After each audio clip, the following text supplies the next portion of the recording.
Good morning guys, andito tayo sa likod no. Ngayon, umaga, papakain tayo ng mga alaga nating mga hayop dito.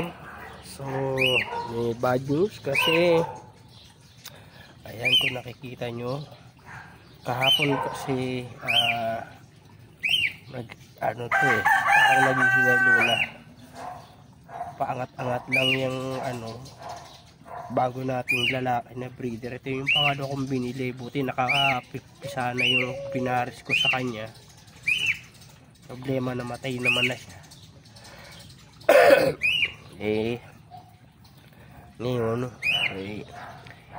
hahanapan natin siya ng bagong kapares dun sa mga nakasabay niya na binili natin dun sa taas, or either pahinga ko muna yung kapares niya. At pagka natapos itong ditong pares natin na red tail, tsaka ko ililipat tong babae dun sa red tail. Pero yung mga anak naman nila rito, malalaki na kasama ng mga nauna natin na papisa na red tail. Pinagsama ko sila rito. So yun, sayang, matay. Buti nakaano naman ng isa. So itatapon na natin ito ating isa. Tingnan natin dito sa mga halaman para maging pataba. So sayang.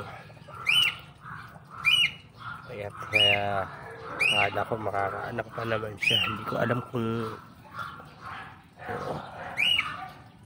pero mali pa naman yun tiyan. Ayan. Kaya sa susunod pagka natapos ulit mong anak, ililipat ko yung lalaki niyan, pares ko naman dito. Kaya ko ano magiging labas ng kulay nila. So ayan, tapos ito yung mga natin. Magpapakain tayo ngayon kasi mamaya tayo ay uuwi sa kabilang bahay ko at birthday ng aking isang anak, isang binata ko. So pakain muna tayo para sa ating mga alaga.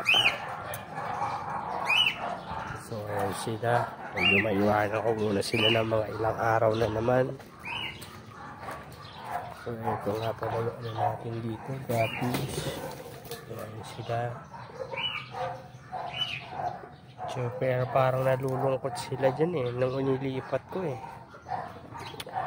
So parang baka ibalik ko na lang sila mamaya dun uli sa taas para doon na lang umitlog. Total marami naman doon na taguan yung hides na ginawa ko para sa mga creepies. So ayun yung ating mga alaga. Hindi pa rin nailaban at nag low budget tayo. Pero sayang, ready to fight na yan. Tuloy na lang natin yung pagkondisyon. Ayun, maingay yung ating ringneck kasi nag-ano niya yung kapares niya. Pero siguro baka by next week to may mangitlog na yan. Tapos ito, itong binatilyo natin na ringneck na to, pagka humuhuni-huni na rin yan nagbibinata na siya. So sana magtuloy-tuloy na yan, magpasa silang magkapatid.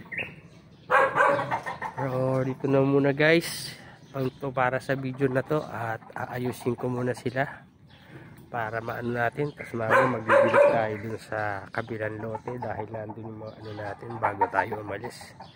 I-prepare muna natin. Maraming salamat guys, thank you for watching.